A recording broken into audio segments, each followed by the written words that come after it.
Hello students. Kautilya academy Indore में आप सबका स्वागत है। मैं दर्शित जैन। हम इकोनॉमिक्स हमारा सब्जेक्ट, हम इकोनॉमिक्स की बात कर रहे थे, उससे रिलेटेड कुछ टॉपिक्स देख रहे थे। लास्ट हमारा जो टॉपिक था that was national income. National income के बेसिक्स थोड़े से हमने देखे हैं, ठीक है, कि किस what is the meaning of national income and all, उसके अलग अलग जो प्रोसेसेस थे, ठीक, उनके बारे में हमने देखा। मैथड्स ऑफ नेशनल इनकम जो थे उनके बारे में हमने देखा। आज जो हम कहानी शुरू करने वाले हैं वो बड़ी इंटरेस्टिंग है, ठीक है। कुछ ऐसा सिस्टम है जिसको गवर्नमेंट पब्लिक के लिए एनुअल लेवल के ऊपर एग्जीक्यूट कराती है। शायद मेरे कहने का मतलब आप कुछ कुछ हद तक समझ गए होंगे। हम बात करने वाले हैं आज बजट की, ठीक है।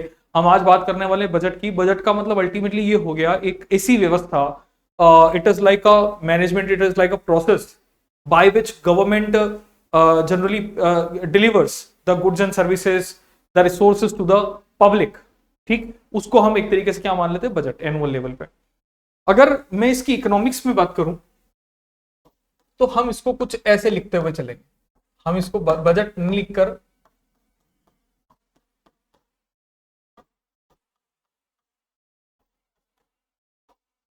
पब्लिक फाइनेंस, हम इसको क्या लिख रहे हैं, पब्लिक फाइनेंस, ठीक है। बजट नहीं लिख के हम इसको लिख रहे हैं पब्लिक फाइनेंस, लोक वित्त हिंदी में अगर बात करें तो। क्या मतलब हुआ पब्लिक फाइनेंस का? पब्लिक फाइनेंस दैट मीन्स कि ultimately if the government is financing to the public, providing any finance, any financial assistant to the public, that it is basically the financial, एक हम इसको पब्लिक फाइनेंस नाम दे देंगे, ठीक है। सरकार ने अगर किसी भी तरीके की कोई फाइनेंशियल एक्टिविटी अगर पब्लिक के लिए लेकर आए हैं तो वो हमारा एक तरीके से क्या हो जाएगा, पब्लिक फाइनेंस हो जाएगा। सिंपल है, कोई ज्यादा दिमाग नहीं लगाना। इसी को सिंपल वर्ड्स में हम हमारी लैंग्वेज में, देशी भाषा में अगर हम बात करें तो हम नाम दे देते हैं यहां पर, दैट इज बजट, ठीक है। We can call it a budget, ठीक। अब इसको बजट क्यों कहते हैं, पब्लिक फाइनेंस क्यों कहते हैं, उसके बारे में बात करते हैं। इन जनरल अगर एक डेफिनेशन वाइज अगर हम बात करें तो कुछ डेफिनेशन इस तरीके से हो जाएगी,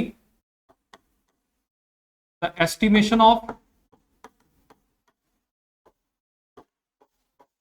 the estimation of total revenue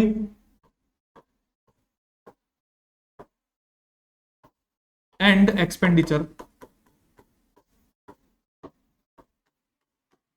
total revenue and expenditure of a financial year, of a financial year statement, of a financial year statement, ठीक है। एक तरीके का क्या हो जाएगा, पब्लिक फाइनेंस हो जाएगा। यानी कि total revenue, total revenue and total expenditure, total revenue और एक्सपेंडिचर का जो भी एक तरीके का टोटल एस्टिमेशन आया, जो भी जोड़ बाकी गुणा भाग आया किसी भी तरीके का हमारे पास में, कितना हमने अर्निंग की है, कितना हमने उसके ऊपर एक्सपेंडिचर किया है, इसकी टोटल वैल्यू को हम क्या नाम दे रहे हैं यहां पर, एक तरीके से पब्लिक फाइनेंस हम इसको बोल रहे हैं, ठीक। और इसी को सिंपल वर्ड्स में हमने बजट नाम दे दिया। अब इसको बजट क्यों कहा गया उसकी भी थोड़ी सी बात करते हैं कि ये तो हमारी डेफिनेशन होगी, the estimation of total revenue and expenditure of total financial year statement. तो यही स्टेटमेंट हमारा क्या बोला जाएगा, इस स्टेटमेंट को मैं बोल देता हूं एएफएस, यानी कि एनुअल फाइनेंशियल स्टेटमेंट। इसको हम नाम दे देते हैं यहां पर annual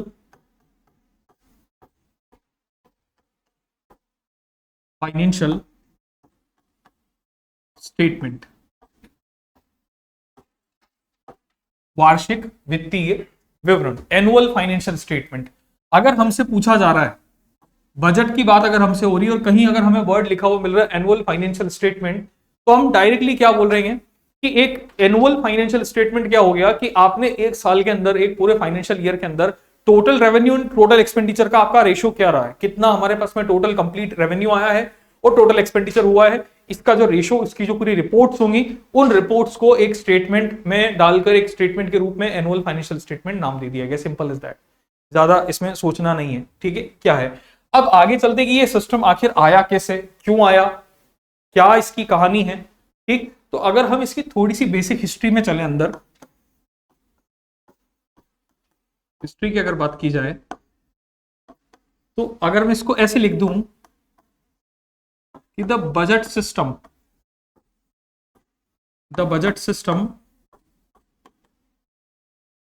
first time introduced bye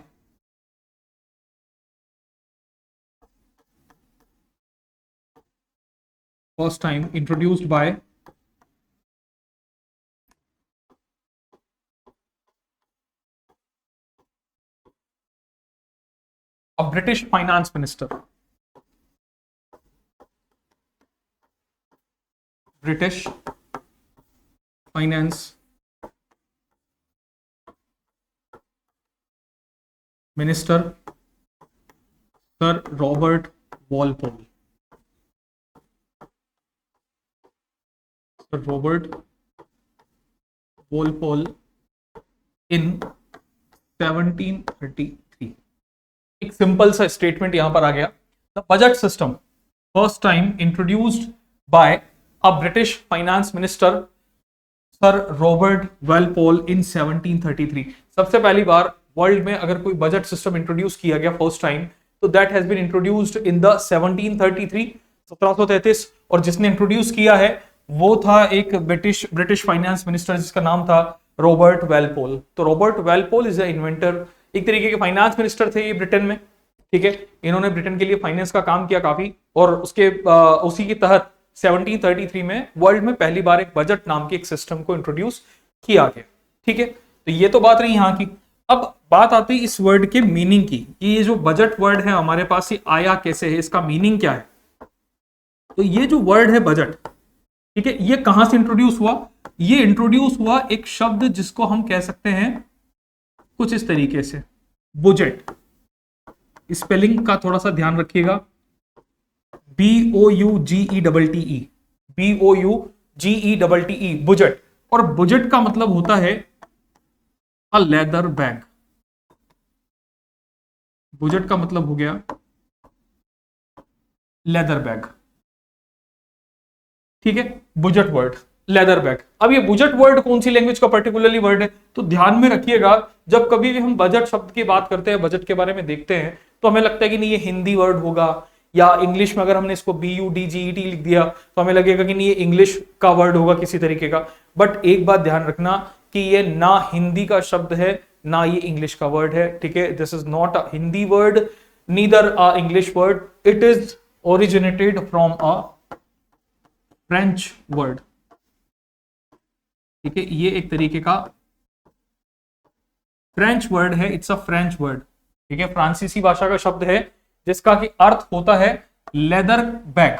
leather bag, चमड़े का थैला. आपने कभी ध्यान दिया होगा इन जनरल, अगर देखने में आया हो आप लोगों की, जब कभी भी कोई भी सरकार, चाहे राज्य सरकारों की बात की जाए चाहे केंद्र सरकार की बात की जाए, अगर बजट देती है जब कभी भी, तो अपने साथ में एक ब्रीफ केस, फाइनेंस मिनिस्टर जो होते हैं वो अपने साथ में एक ब्रीफ केस लेकर आते हैं. एक ब्रीफ केस या सूट केस जिसको हम बोलते हैं. ब्रीफ केस जनरली वो जो एक छोटा सा बैग होता है ब्लैक कलर का, उसको हमने नाम दिया हुआ यहाँ पर ब्रीफ केस. तो ये ब्रीफ केस जनरली वो लेकर आते हैं, और इसी ब्रीफ केस के अंदर वो सारी फाइल्स और उनके जो भी बजट जो भी डॉक्यूमेंट्स होते हैं, उन बजट डॉक्यूमेंट्स को उस ब्रीफ केस के अंदर रखा जाता है.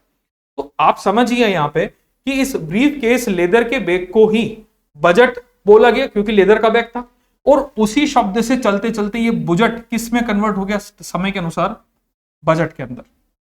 यानी कि जो फ्रेंच भाषा का जो फ्रेंच वर्ड था दैट वाज बुजेट, उसी को धीरे धीरे आगे चलते हुए किसमें कन्वर्ट कर दिया गया, बजट शब्द के अंदर इसको कन्वर्ट कर दिया गया, और वहीं से ये प्रथा शुरू हो गई कि बजट बजट के नाम से जाना जा रहा है.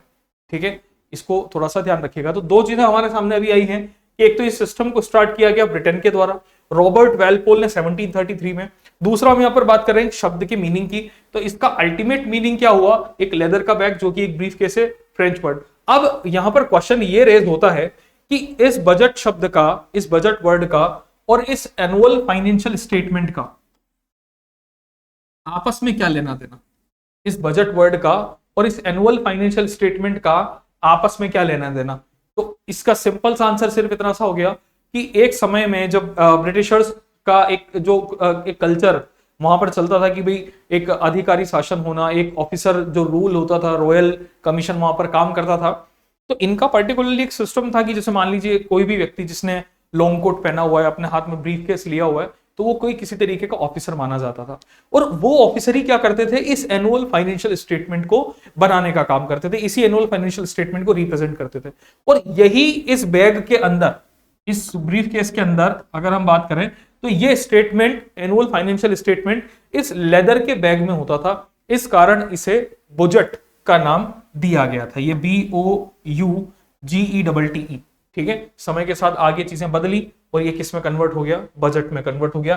यहां पर ध्यान रखने वाली जो चीज है वो ये है कि इट्स अ फ्रेंच वर्ड। अगर हमसे कभी भी बात बनती है इस तरीके की कि बजट जो है वो किस भाषा के शब्द से संबंध रखता है, तो यहां पर हमें ध्यान रखना है कि it is a French word. इसको हमने फ्रांसीसी शब्द बोला हुआ है, फ्रांसीसी शब्द, फ्रांस का शब्द है, हिंदी या अंग्रेजी का शब्द ये नहीं है। Not a Hindi word, not a English word. Next आगे बात आती है हमारी, अब ये कि हम इसको एनुअल फाइनेंशियल स्टेटमेंट, एक तो ये रीजन हो गया, दूसरा रीजन हमारा ये हो गया, आते हैं उस रीजन के ऊपर, देखते हैं उसको। मैं इसको ऐसे लिख रहा हूं, the word budget, the word budget is not present in the Indian Constitution. The word budget is not present in the Indian Constitution. हमारे संविधान के अंदर हम जब कभी भी हमारे संविधान की बात करेंगे तो हमारे संविधान में हमने बजट शब्द का किसी भी तरीके का यहाँ पर कोई एक स्टेटमेंट नहीं दिया हुआ है। ठीक है, बजट वर्ड को हमने यहां पर प्रेजेंट नहीं किया हुआ है, हमारे कॉन्स्टिट्यूशन में बजट वर्ड नहीं है। जो सिस्टम हमारे यहां पर लिखा हुआ है वो लिखा हुआ है एनुअल फाइनेंशियल, जो भी कि हमने थोड़ी पहले नेक्स्ट जो लास्ट स्लाइड थी उसमें देखा, एनुअल फाइनेंशियल स्टेटमेंट। ठीक है, हमने क्या लिखा हुआ है वर्ड हमारे यहां पर, जो कि कॉन्स्टिट्यूशन के अंदर वर्ड दिया हुआ है वो दिया हुआ है annual financial statement. Annual financial statement in Indian constitution in the article number 112। ठीक है, आर्टिकल नंबर 112 के अंदर हमने जो वर्ड दिया इंडिया में, वो वर्ड दिया एनुअल फाइनेंशियल स्टेटमेंट। दो तीन चीजें यहां से बड़ी इंपॉर्टेंट क्लियर होती हैं कि जब कभी भी हम बजट की बात करेंगे, जब कभी हम एनुअल फाइनेंशियल स्टेटमेंट की बात करेंगे, तो यहां पर हमने बजट शब्द का उल्लेख हमारे कॉन्स्टिट्यूशन में नहीं किया। क्यों नहीं किया? क्योंकि उसका कोई किसी तरीके का सिग्निफिकेंस नहीं बनता है। बजट का मतलब होता है लेदर बैग, और लेदर के बैग को अगर मैं अपने कॉन्स्टिट्यूशन में अगर जगह दे रहा हूं तो मेरे पास कोई इसका रीजन नहीं बनता कि मैं क्यों एक लेदर के बैग का नाम कॉन्स्टिट्यूशन के अंदर लिखूं, किस प्रोसेस से लिखूं, इसका कोई भी एक्सप्लेनेशन नहीं है। तो अल्टीमेटली हमने जिस चीज की बात की वो है हमारा एनुअल फाइनेंशियल स्टेटमेंट, कि एक साल के अंदर आपने कितना रेवेन्यू जनरेट किया, कितना आपने टोटल एक्सपेंडिचर किया, उसकी जो रिपोर्ट बनी है उस रिपोर्ट को हमने नाम दिया हुआ एनुअल फाइनेंशियल स्टेटमेंट। तो ऐसे में क्या है कि हम जब एनुअल फाइनेंशियल स्टेटमेंट की बात करेंगे ना, तो वहां पर इस बजट को हम किसी भी तरीके से वर्ड को यूज नहीं कर सकते। इसलिए हमने आर्टिकल 112 के अंदर जिस शब्द का उल्लेख यहां पर किया उसको हमने नाम दे दिया है एएफएस। ठीक, अब अगले पॉइंट पर हम आते हैं। नेक्स्ट हमारा जो पॉइंट है that is budget system in India. Budget system in India, हमारे यहां पर ये सिस्टम कब आया? बजट सिस्टम जो था वो इंडिया में ब्रिटिशर्स ही लेकर आए। ठीक है, इससे पहले कोई ऐसा कोई प्रॉपर इस तरीके का सिस्टम हमारे पास था नहीं। ठीक, इसको हमारे यहां पर इंट्रोड्यूस किया गया इन द ईयर 1860। ठीक है, सर जेम्स विल्सन के द्वारा। Sir James Wilson, sir James Wilson royal commission के लिए काम करते थे। एक चार्टर्स जो बने थे इंडिया में, या जो नियम कानून बनाए गए थे, चार्टर एक्ट वगैरह के बारे में आपने सुन भी रखा होगा। तो उन चार्टर एक्ट्स के बाद में ही, यानी कि आफ्टर द वॉर ऑफ, जो बैटल था हमारा 1857 का, 1857 की क्रांति, the battle of 1857, freedom struggle 1857 जो पहला था, उसके बाद में फ्रीडम स्ट्रगल, अगर हम इसको वॉर नहीं कहकर फर्स्ट फ्रीडम स्ट्रगल भी कहें तो बात एक ही है। ठीक है, कई जगह कई बार हम इस वर्ड को यहाँ पर नहीं मेंशन करते, ठीक है, अभी भी हम नहीं करते, चलो ठीक है। फ्रीडम स्ट्रगल 1857 के बाद में इस चीज की जरूरत पड़ी थी। क्यों जरूरत पड़ी थी? जब 1857 की क्रांति हुई तो यहाँ पर इस क्रांति के खत्म होने के बाद में रीजंस पे बात है कि आखिर इतना बड़ा युद्ध जो है, इतना बड़ा इस लेवल पे स्ट्रगल कैसे हो गया, इस लेवल पे लोग इतने ज्यादा विरोध में कैसे हो गए ब्रिटिश सरकार के, ब्रिटिश गवर्नमेंट के। तो यहाँ पर उनकी बहुत सारी कमियां सामने आई, जैसे कि भ्रष्टाचार, ठीक है, जैसे कि बिना किसी कारणवश लोगों को जेल में डाल देना, ठीक, जैसे कि किसानों को लोन नहीं मिलना, किसानों के पास में पैसा नहीं जाना, ठीक है, बैंकिंग व्यवस्था का बिल्कुल एकदम ठीक तरीके से काम नहीं करना, कोई कमर्शलाइजेशन नहीं होना। तो ये एक कंसेप्ट बहुत ज्यादा बड़ा इंडिया में उस समय देखा गया, क्योंकि तब बैंकों का कमर्शलाइजेशन नहीं हुआ, किसी भी तरीके का कोई कमर्शलाइज्ड बैंक नहीं था।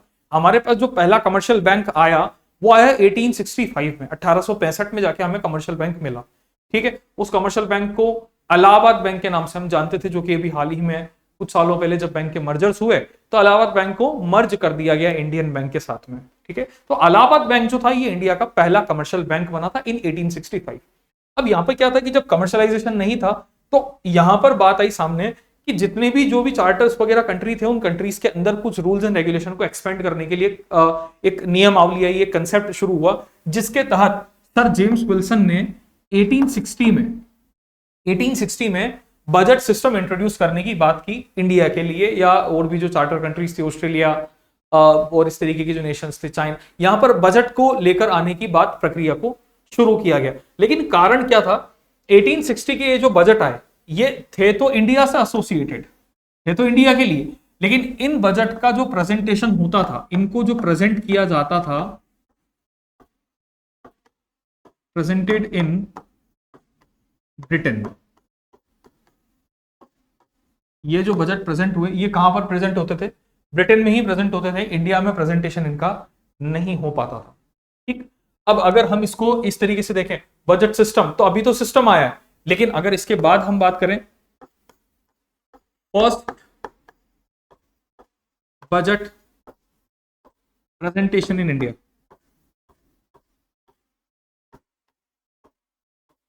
प्रेजेंटेड इन इंडिया, भारत में अगर हम बात करें कि भारत में पहला बजट कब आया, तो भारत में पहला बजट आया था फरवरी 1869 फरवरी में हमारे यहां पर पहला बजट प्रस्तुत किया गया। अच्छा, उसमें सबसे खास बात ये कि इसको भी प्रेजेंटर, इसकी भी प्रेजेंटर कौन थे? इसको भी जो प्रेजेंट किया गया सर जेम्स विल्सन के द्वारा ही इसको प्रेजेंट किया गया, यही व्यक्ति थे, same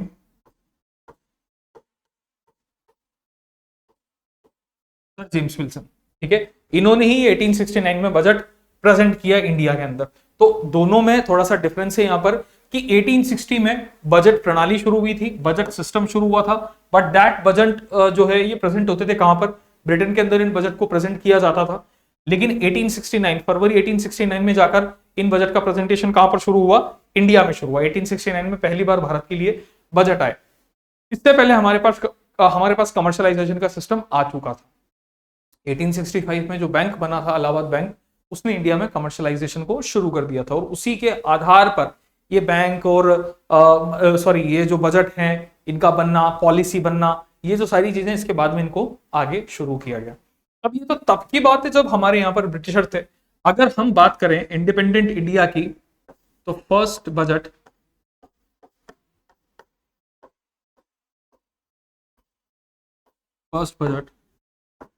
of independent area,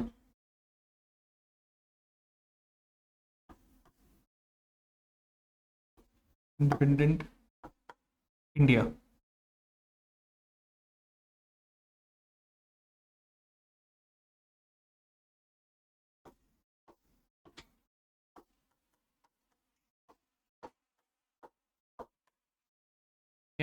Bharat का, आजाद भारत का जो पहला बजट आया वो कब आया?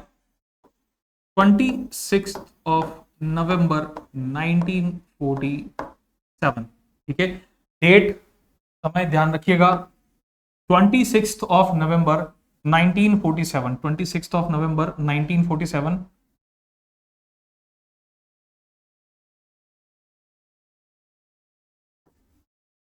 ठीक है, 26 नवंबर 1947। ये वो तारीख है जब आजाद भारत का, इंडिपेंडेंट इंडिया का पहला बजट दिया गया, 26 नवंबर 1947। इस बजट को जो प्रेजेंट किया गया वो प्रेजेंट किया गया श्री आर के शनमुखम चेट्टी के द्वारा। Are K Shanmukham Chetty. Are K Shanmukham Chetty कौन थे? The first finance minister of India. ध्यान रखिएगा, भारत के पहले वित्त मंत्री, फर्स्ट फाइनेंस मिनिस्टर। ठीक है, first finance minister Shri R K Shanmukham Shetty साहब। आर के शनमुखम शेट्टी, इनके द्वारा भारत में पहला बजट दिया गया था, जो कि आजाद भारत का पहला बजट था। 26 नवंबर 1947। 15 अगस्त 1947 को भारत आजाद हुआ।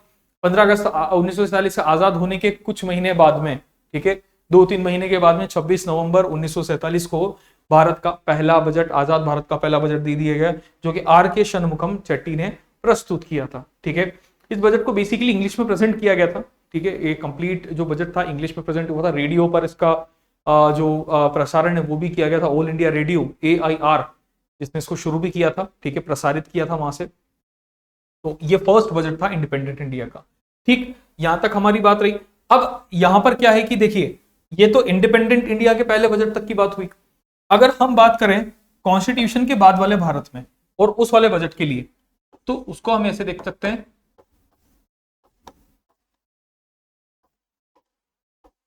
First budget of Republic India.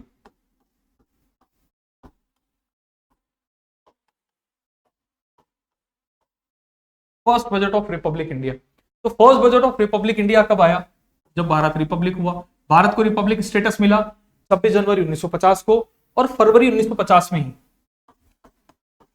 फरवरी 1950 के अंदर ही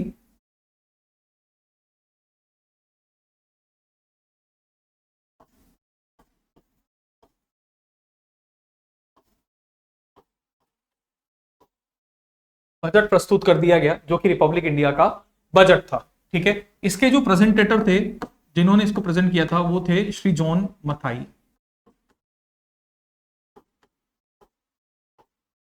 जॉन मथाई, ठीक है, जॉन मथाई, ये भी भारत के वित्त मंत्री रह चुके हैं। जॉन मथाई, आप इनको नाम से ये मत समझिएगा कि जॉन मथाई नाम है, जॉन नाम है तो ब्रिटिशर हैं क्या? नहीं, ऐसा नहीं है। He wasn't a Britisher, he was an Indian finance minister. एक बहुत फेमस पर्सनालिटी थी उस समय में जॉन मथाई।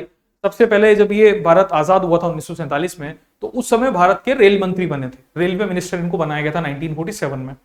1950 में रिपब्लिक होने के बाद में जब पूरा जो एक मिनिस्ट्रियल प्रोसेस जो था वो पूरा चेंज हुआ, जब मिनिस्टर्स चेंज किए गए, यहाँ पर पूरा एक कैबिनेट बना, तो उस कैबिनेट के अंदर, उस पर्टिकुलर कैबिनेट में, जो कि फर्स्ट कैबिनेट भी माना जाता था उस टाइम के लिए, तो उस कैबिनेट के अंदर जॉन मथाई साहब हमारे भारत के फाइनेंस मिनिस्टर थे। ठीक है, तो 1950 में फाइनेंस मिनिस्टर थे। तो रिपब्लिक इंडिया का जो पहला बजट था वो इन्होंने प्रेजेंट किया। इस बजट की खास बात क्या थी? इसी बजट के आधार पर 15 मार्च 1950 को एक बहुत फेमस कंसेप्ट शुरू किया गया था भारत में। एक बहुत फेमस आयोग की बात की गई थी, जिसको आपने सुन रखा होगा नाम, प्लानिंग कमीशन।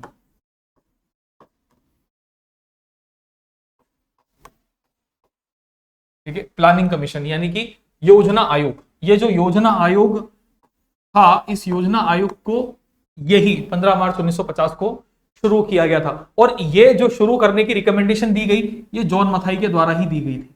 ठीक है, ये जो रिकमेंडेशंस दी गई थी, ये जॉन मथाई के द्वारा ही दी गई थी। इसी प्लानिंग कमीशन को हम आज की तारीख में बोलते हैं नीति आयोग। ठीक है, ध्यान रखिएगा, नीति आयोग। इसी प्लानिंग कमीशन को हम आज की डेट में क्या कहते हैं? नीति आयोग के नाम से जानते हैं, नीति आयोग ये बोला जाता है। तो ये बजट 1950 का बजट था। नेशनल इंस्टीट्यूट 2015, इसकी भी डेट ध्यान रखिएगा, कई बार पूछ ली जाती है। 1 जनवरी 2015, ठीक है, ध्यान रखना है।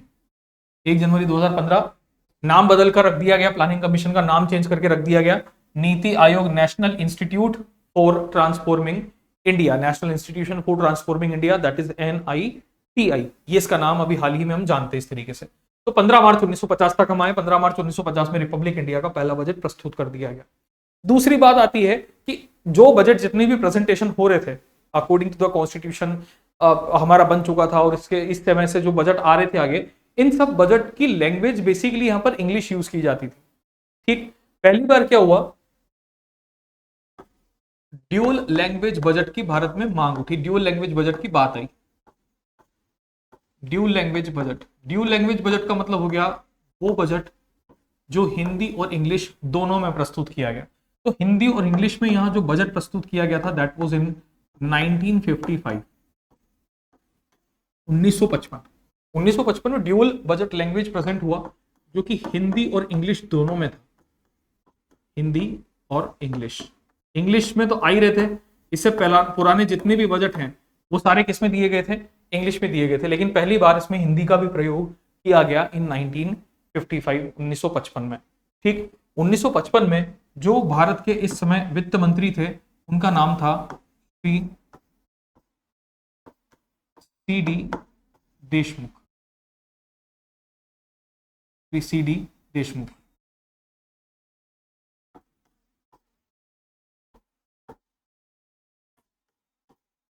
CD देशमुख, ठीक है। तो CD देशमुख साहब ने 1955 में जो बजट पढ़ा वो बेसिकली हिंदी में भी पढ़ा गया था, हिंदी में भी उसकी बात की गई थी। थोड़ा सा इंपॉर्टेंट है अभी के लिहाज से देखा जाए तो ये 2-3 पॉइंट्स, हम मेन मेन उन्हीं पॉइंट्स की बात कर रहे हैं जो आपके लिए 3 मार्कर या 5 मार्कर के अंदर एक तरीके से पूछा जा सकता है। कि जैसे मान लीजिए आपके बारे में बजट वर्ड के से रिलेटेड पूछ लिया, बजट की हिस्ट्री से रिलेटेड पूछ लिया, ठीक है, इंडिपेंडेंट इंडिया के पहले बजट के बारे में पूछ लिया गया। तो ये थोड़ी सी चीज हमें थोड़ी सी यहाँ पे ध्यान में रखनी है। कुछ इनमें से क्वेश्चन मैं आपको भी दूंगा, जैसे कि एक क्वेश्चन मैं आपको यहीं पर देता हूं कि ये क्वेश्चन है हमारा मेरा इससे रिलेटेड 26 नवंबर 1947 से रिलेटेड। 26 नवंबर 1947 को जो बजट दिया गया था, इस बजट का टोटल एक्सपेंडिचर कितना था, टोटल एक्सपेंडिचर, टोटल एक्सपेंडिचर का मतलब समझ जाइए, अमाउंट की बात यहां पर हो रही है कि कितना अमाउंट का बजट यहां पर दिया गया था। ठीक है, जो अमाउंट था वो क्या था, ये आपको अपने साइड से देखना है, पता करना है कि किस अमाउंट में यहां पर बजट दिया गया था, पहला बजट। ठीक है, टोटल एक्सपेंडिचर कितना गया था 26 नवंबर 1947 को। CD देशमुख ने बजट प्रेजेंट कर दिया 1955। नेक्स्ट इसके बाद बात आई भारत में कि एक समय ऐसा भी आया जब किसी महिला को भारत में बजट प्रेजेंट करने की जरूरत पड़ गई। ठीक है, तो यहां पर हम एक पॉइंट और देखते हैं, first female to present the budget, first female to present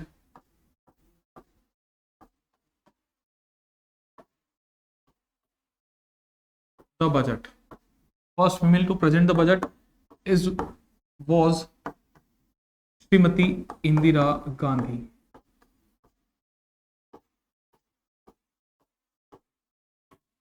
Shrimati Indira Gandhi, Shrimati Indira Gandhi के द्वारा पहली बार बजट की प्रस्तुति दी गई इन द ईयर 1970।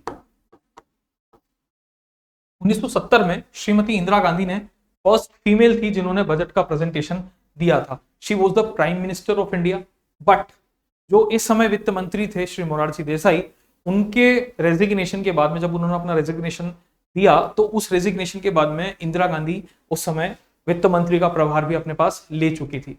और जब वित्त मंत्री का प्रभार अपने पास ले चुकी थी तो ऐसे में जो बजट है वो भी किसके द्वारा प्रेजेंट किया जाएगा, वित्त मंत्री के द्वारा प्रेजेंट किया जाएगा या उनके द्वारा पढ़ा जाएगा। तो जो ये बजट था इसको रिप्रेजेंट करने का काम किसने किया था, इंदिरा गांधी ने इस बजट सिस्टम को रिप्रेजेंट किया इन 1970। ठीक, अब यहां पर अगर हम बात करें first full time female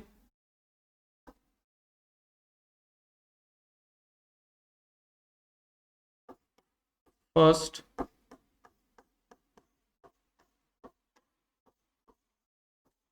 full time female finance minister. First full time female finance minister, यानी कि पहली पूर्णकालिक महिला वित्त मंत्री। ऐसी वित्त मंत्री जो कि जिनका जो पूरा कार्यकाल है वो 5 वर्षों का एज अ फाइनेंस मिनिस्टर रहा है, तो वो है हमारी वर्तमान फाइनेंस मिनिस्टर श्रीमती निर्मला सीतारमण। श्रीमती निर्मला सीतारमण। श्रीमती निर्मला सीतारमण भारत की वित्त मंत्री बनी 2019 में। ठीक है, 2019 में भारत की वित्त मंत्री बनी, जो कि अभी अपना कार्यकाल समाप्त करेंगी 2024 के अंदर। जब चुनाव होंगे लोकसभा के, तो 2024 लोकसभा चुनावों में श्रीमती निर्मला सीतारमण का एक टेन्योर पूरा कंप्लीट हो जाएगा। ठीक है, ध्यान रखिएगा। तो Shrimati Nirmala Sitharaman first full time female finance minister रह चुकी हैं। ठीक, अब इनके बजट की बात करें तो उन्होंने टोटल कितने बजट दे दिए? 19, 20, 21, 22, 23 पर एक 24 का बजट भी इनके द्वारा दिया जाएगा। ठीक है, बट 2019 में जो इलेक्शन ईयर था पर्टिकुलरली, तो वहां पर 2 बार बजट आए थे। हर इलेक्शन पर्टिकुलर ईयर आएगा, खैर वो हम आगे उसकी बात करेंगे। 2 बार बजट यहां पर दिया जाता है। एक बजट दिया जाएगा अंतरिम बजट, जो कि 1 फरवरी को आना होगा, और एक बजट दिया जाएगा फुल बजट, जो कि जब नई गवर्नमेंट फॉर्म होगी, तो नई गवर्नमेंट का नया कैबिनेट जब बनेगा, वो कैबिनेट जो बजट देगा उसको फुल बजट माना जाएगा, उसे फुल बजट कहा जाता है। अदरवाइज जो से पहले वाला जो बजट है वो अंतरिम बजट के केस में जाता है, जिसका टेन्योर ज्यादा से ज्यादा मैक्स टू मैक्स 4 मंथ्स तक जनरली टेन्योर रखा जाता है भारत में। आइए वो बात उसकी बात करेंगे हम आगे। ठीक, इसके अलावा modern day budget system, modern day budget system, इसके इन्वेंटर के रूप में जिनका नाम चलता है कि मॉडर्न डे बजट सिस्टम, यानी कि जो आधुनिक बजट प्रणाली है, उस आधुनिक बजट प्रणाली को किसके द्वारा इंट्रोड्यूस किया गया? तो एक बहुत खास इकोनॉमिस्ट भारत में हुए हैं जिनका नाम है श्री डॉक्टर मनमोहन सिंह।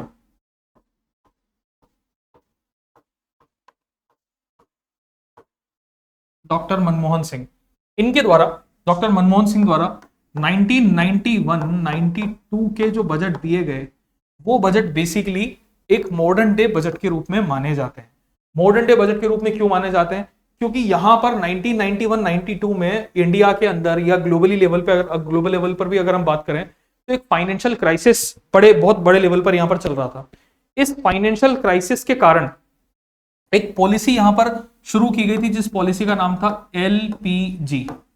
एक पॉलिसी यहां पर शुरू की गई थी जिसका नाम था एलपीजी पॉलिसी।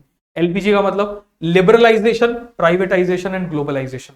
ठीक है, लिबरलाइजेशन, प्राइवेटाइजेशन और ग्लोबलाइजेशन, इस पॉलिसी को यहां पर शुरू किया गया था।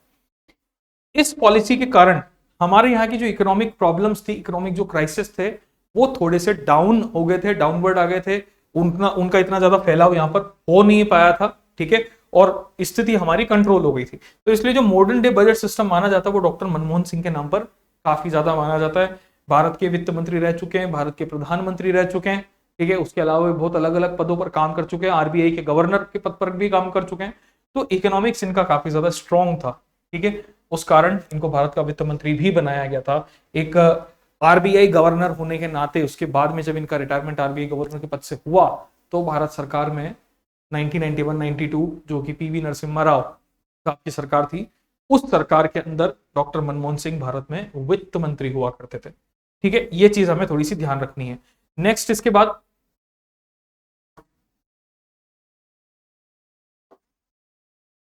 मैक्सिमम बजट की अगर हम बात करें, मैक्सिमम बजट, ठीक है, ये maximum number of budget, maximum number of budget is given by, is presented by maximum number of budget. अभी तक भारत में सर्वाधिक जो बजट दिए गए हैं, सर्वाधिक बार बजट देने वाले वित्त मंत्री का नाम हम यहां पर अगर देखें तो श्री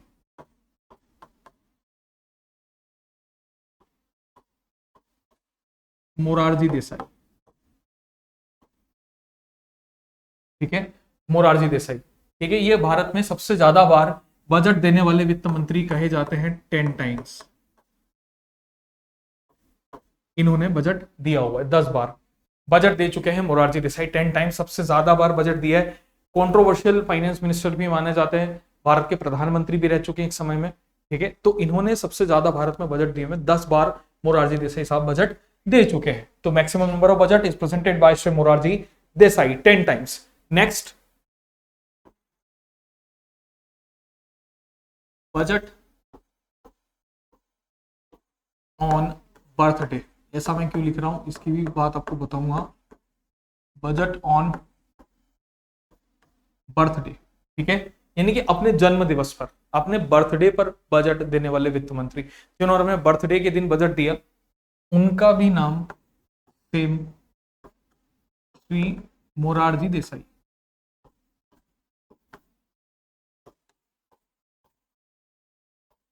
एकमात्र ओनली फाइनेंस मिनिस्टर रहे हैं इंडिया में जिन्होंने अपनी बर्थ डेट पर बजट प्रेजेंट किया हुआ है, बर्थ डेट पर बजट प्रेजेंट किया हुआ है, और 2 बार ऐसा ही कर चुके हैं, 2 टाइम्स, जबकि बर्थडे पर बजट दिए गए हैं। ये जो बजट दिए गए, ये दिए गए 29 of Feb 1964 and 1968।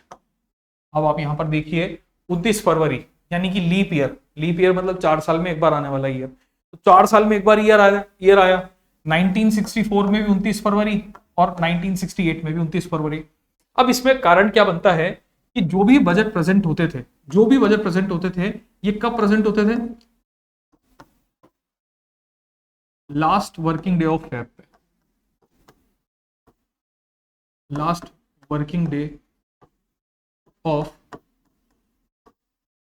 February, last working day of February पर ये बजट प्रेजेंट होते थे। तो 29 ऑफ फेब 1964 में भी वर्किंग डे था और 1968 में भी वर्किंग डे था, और साथ साथ में उस समय जो वित्त मंत्री थे वो भी मोरारजी देसाई साहब थे। ठीक है, एक समय जो सरकार थी वो 1964 श्री लाल बहादुर शास्त्री, और एक समय जो सरकार थी 1968 श्रीमती इंदिरा गांधी।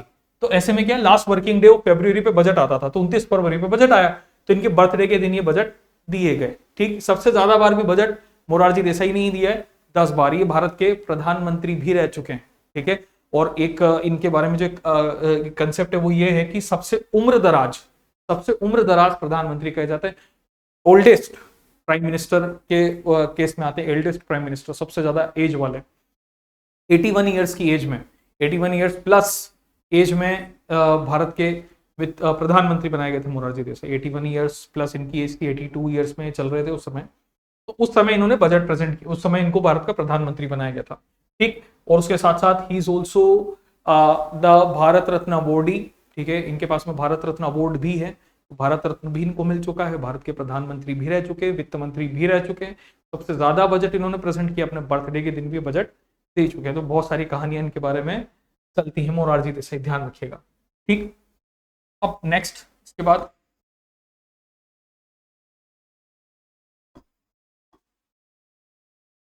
ब्लैक बजट की अगर हम बात करें तो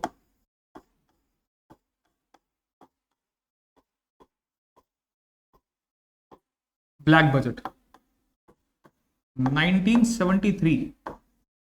1973 में गवर्नमेंट के द्वारा जो बजट दिए गए थे, इनको ब्लैक बजट की कैटेगरी में रखा जाता है।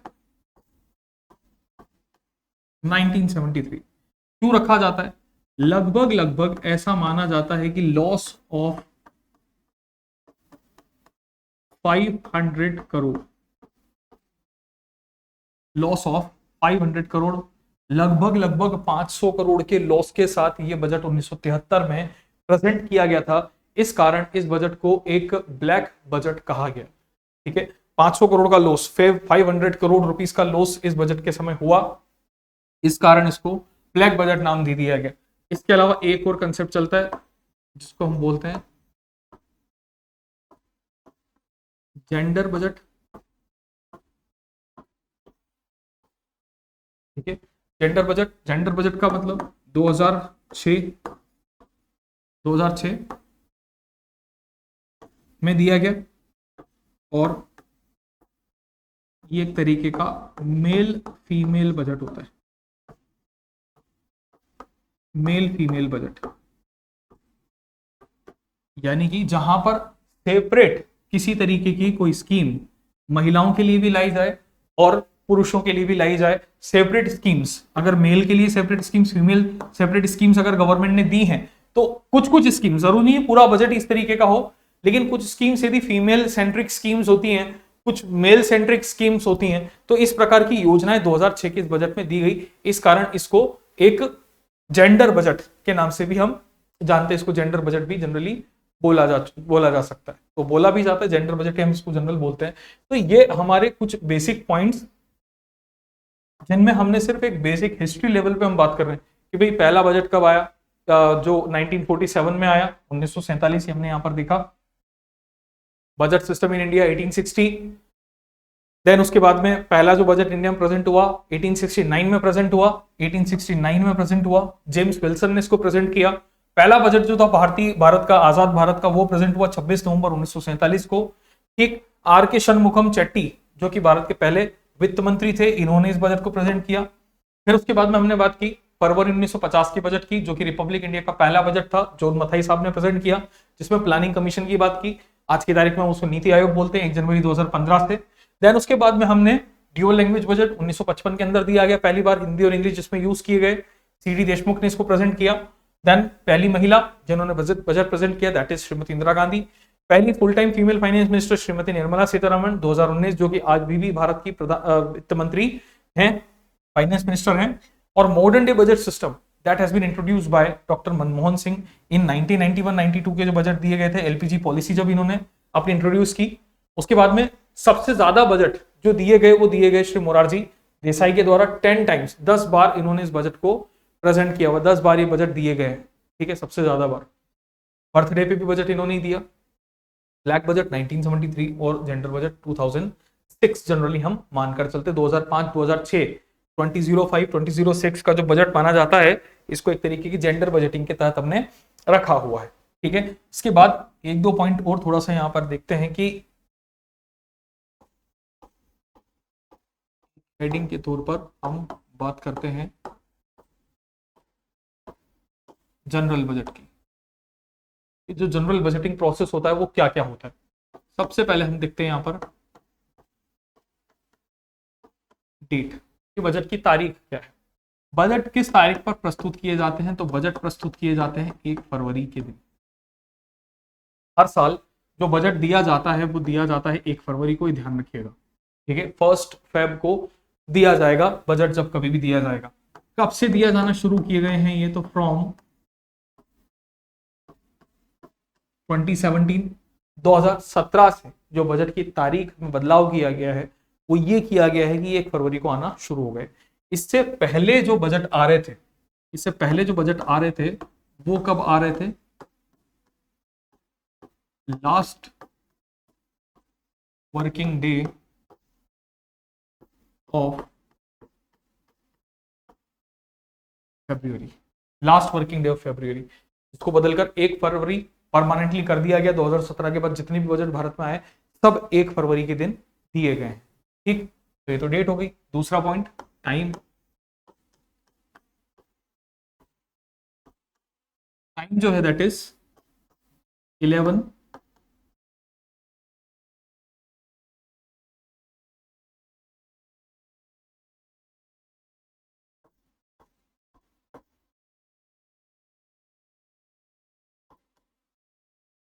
AM। ठीक है, यहां पर हम बजट के टाइमिंग को अगर देखें तो 11 बजे का बजट का टाइमिंग है। कब से, फ्रॉम 1999, फ्रॉम 1999। ठीक है, इस समय श्री अटल बिहारी वाजपेयी साहब की सरकार,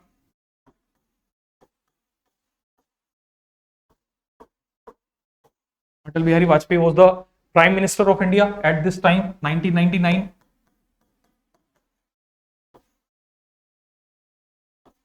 पीएम, और यहां पर यशवंत सिन्हा, श्री यशवंत सिन्हा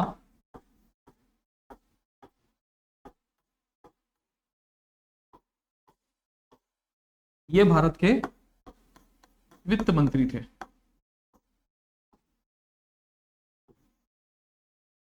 यशवंत सिन्हा भारत के वित्त मंत्री थे। तो ये जो 11 बजे वाला बजट था, ये किसके द्वारा प्रेजेंट किया गया था? तो यशवंत सिन्हा द्वारा प्रेजेंट किया गया था इन 1999।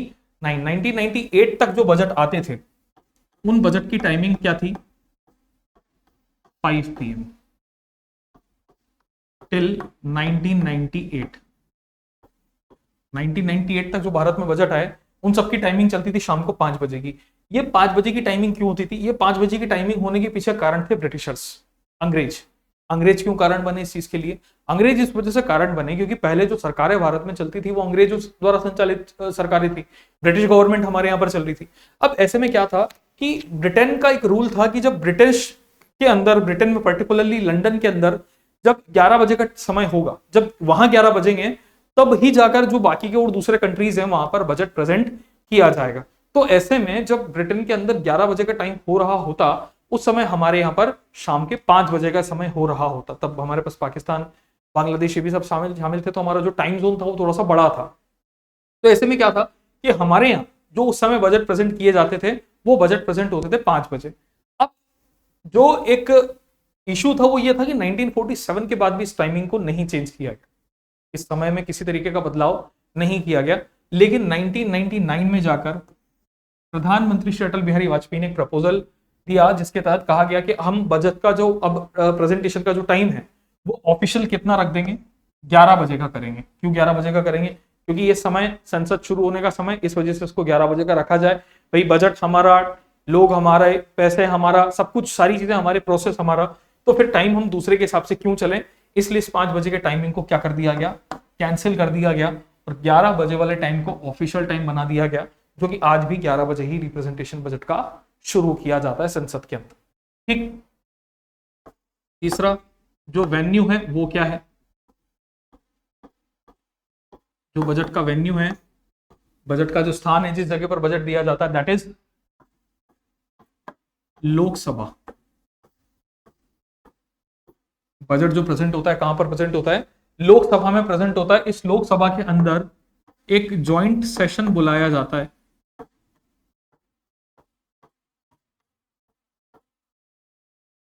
ज्वाइंट सेशन बुलाया जाता है। ज्वाइंट सेशन ऑफ किसका? दोनों houses, both the houses, Lok Sabha and Rajya Sabha. तो लोकसभा और राज्यसभा का एक ज्वाइंट सेशन बुलाया जाता है राष्ट्रपति के द्वारा, और इस जगह पर, यानी कि वेन्यू तो कौन सा है? लोकसभा। यहां पर बजट को प्रेजेंट किया जाता है, यहां पर बजट जो है वो रीड किया जाएगा। ठीक है। अब यहां पर एक पॉइंट और देखते हैं, प्रेजेंट कौन करेगा? प्रेजेंटेड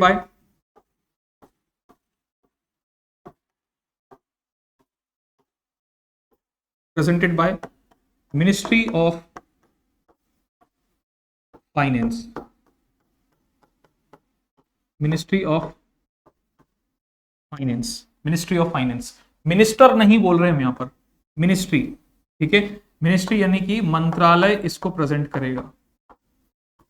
जो मंत्रालय है, ठीक है, मंत्रालय के द्वारा ये बजट दिया जाता है, मंत्री के द्वारा प्रेजेंट नहीं किया जा रहा है। अब देखना यहां पर एक पॉइंट और हम इसके साथ में ऐड करते हैं यहां पर, दैट इज रीड बाय या represent by.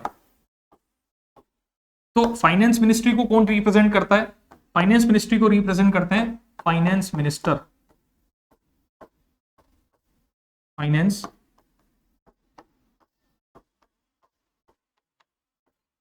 Minister, finance minister. यानी कि प्रेजेंट तो किया गया मिनिस्ट्री ऑफ फाइनेंस के द्वारा, मिनिस्ट्री ऑफ फाइनेंस ने प्रेजेंट किया, मंत्रालय ने दिया, लेकिन रीड कौन कर रहा है? फाइनेंस मिनिस्टर, वित्त मंत्री रीड करते हैं यहां पर।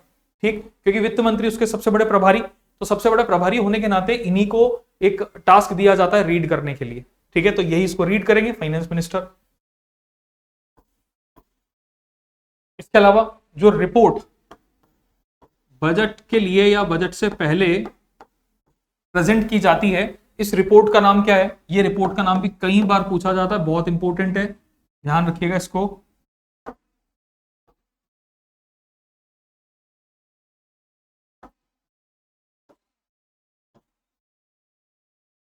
इस रिपोर्ट को हम नाम दे रहे हैं इकोनॉमिक सर्वे रिपोर्ट, इस रिपोर्ट को हम नाम दे रहे हैं इकोनॉमिक सर्वे रिपोर्ट या आर्थिक समीक्षा रिपोर्ट, हम इसको बोलते हैं इकोनॉमिक सर्वे रिपोर्ट, आर्थिक समीक्षा रिपोर्ट। आर्थिक समीक्षा रिपोर्ट होती क्या है, क्या काम करती है आर्थिक समीक्षा रिपोर्ट? ये वो रिपोर्ट होती है जो आपका प्रीवियस फाइनेंशियल ईयर है, प्रीवियस फाइनेंशियल ईयर, यानी कि जो वित्त वर्ष आपका निकल चुका है उस प्रीवियस फाइनेंशियल ईयर का एस्टिमेशन होती है कि प्रीवियस फाइनेंशियल ईयर में हमने कितना रेवेन्यू जनरेट किया है, कितना एक्सपेंडिचर किया, कितना हमारा खर्चा हुआ है, कितनी कमाई हुई है। इसका जो पूरा एक सर्वे रखा जाता है, जो बातें की जाती हैं वो इकोनॉमिक सर्वे रिपोर्ट में की जाती हैं। उसके साथ साथ इस रिपोर्ट के अंदर जो बजट प्रेजेंट होने वाला होता है, जो बजट दिया जाएगा अगले दिन, उस बजट की एक ब्लूप्रिंट के रूप में इस रिपोर्ट को रखते हैं कि वो बजट किस तरीके का हो सकता है, क्या बातें उस बजट के अंदर हम कर सकते हैं, वो बात यहां पर रखी जाती है। अच्छा, ये रिपोर्ट बजट से सिर्फ 1 या 2 दिन पहले प्रेजेंट होगी। जैसे मान लीजिए अगर हम कह रहे हैं यहां पर कि 1 फरवरी को बजट दिया जा रहा है, तो हो सकता है it could be a possibility कि ये जो रिपोर्ट आई ये कब आ रही है, 31 जनवरी को। हो सकता है ये रिपोर्ट संसद में कब प्रेजेंट हो रही है, 1 दिन पहले प्रेजेंट होती है, ठीक, तो हो सकता है 31 जनवरी को प्रेजेंट हो रही हो। इसको हम इकोनॉमिक सर्वे रिपोर्ट नाम देते हैं। ये पर्टिकुलरली रिपोर्ट प्रेजेंट की जाती है जो बजट की बात की जाती है उस समय, ठीक है। इसके साथ में अगला पॉइंट अगर हम रखें यहां पर,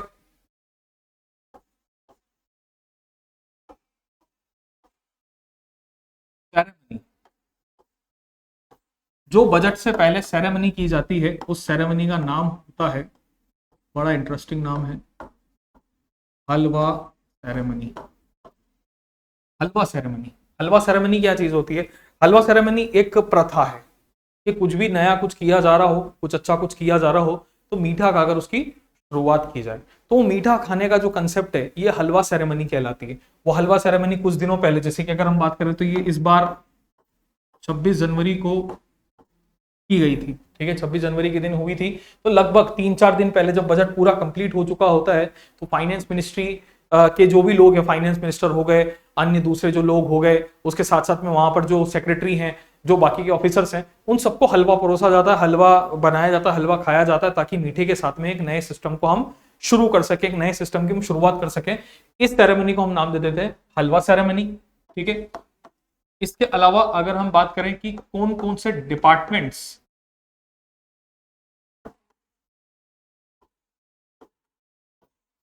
डिपार्टमेंट्स ऐसे हैं जो इस बजट की प्रक्रिया में हिस्सा लेने का काम करेंगे, ये बड़ा इंपॉर्टेंट है कि कौन कौन से डिपार्टमेंट ऐसे होते हैं जो बजट की प्रक्रिया में हिस्सा लेते हैं।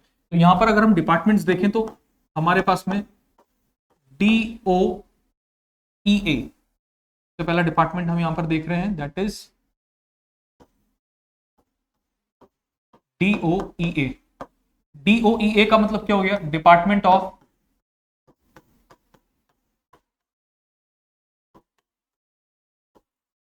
इकोनॉमिक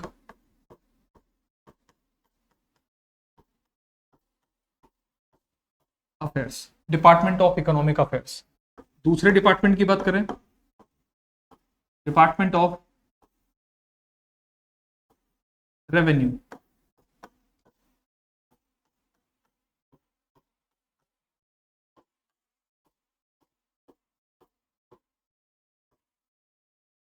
तीसरे डिपार्टमेंट की बात करें, डिपार्टमेंट ऑफ एक्सपेंडिचर, व्यय विभाग।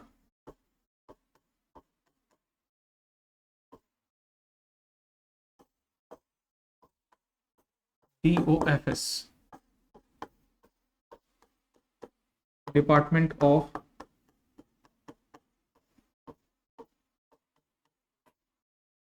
Financial services. और एक डिपार्टमेंट आता है department of investment and public asset management, department of investment and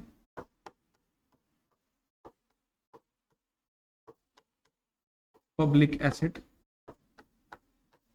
management, ठीक है। ये जो डिपार्टमेंट्स हैं बजट के अंदर, वो ये वाले डिपार्टमेंट्स हैं जो सारी रिपोर्ट अपनी बनाएंगे। इसमें से ये जो डिपार्टमेंट है DOEA, department of economic affairs, आर्थिक कार्य विभाग, ये फाइनल रिपोर्ट को प्रिपेयर करेगा। बजट की जो फाइनल रिपोर्ट होती है उस रिपोर्ट को बनाने का काम डिपार्टमेंट ऑफ इकोनॉमिक अफेयर्स के पास में होता है। ये आपको ध्यान रखना है, इंपॉर्टेंट है, पूछा जाता है। 1 लाइनर 2 लाइनर जब क्वेश्चन बनते हैं हमारे पास में 3 मार्कर अगर हमारा बन गया तो वहां पे हो सकता है डिपार्टमेंट ऑफ इकोनॉमिक अफेयर्स की बात कर दी जाए, तो हम अल्टीमेटली वहां पर ये समझेंगे कि बजट रिपोर्ट होती है फाइनल रिपोर्ट, उस फाइनल रिपोर्ट को इस डिपार्टमेंट के द्वारा प्रस्तुत किया जाता है। ठीक है, तो आज हमने ये सारी चीजें यहाँ तक देखी। ठीक, इसके बाद हम बजट के टाइप्स की, उसके कंपोनेंट्स की, उनकी बात करेंगे। ठीक है, कौन कौन से बिल्स यहाँ पर बजट के लिए दिए जाते हैं। जैसे कि कई बार जब यहाँ पर बिल की बात आती है तो बिल में दो यहाँ पर कई बार आपको नाम देखने को मिलेंगे। एक नाम आता है मनी बिल और दूसरा नाम आता है फाइनेंस बिल।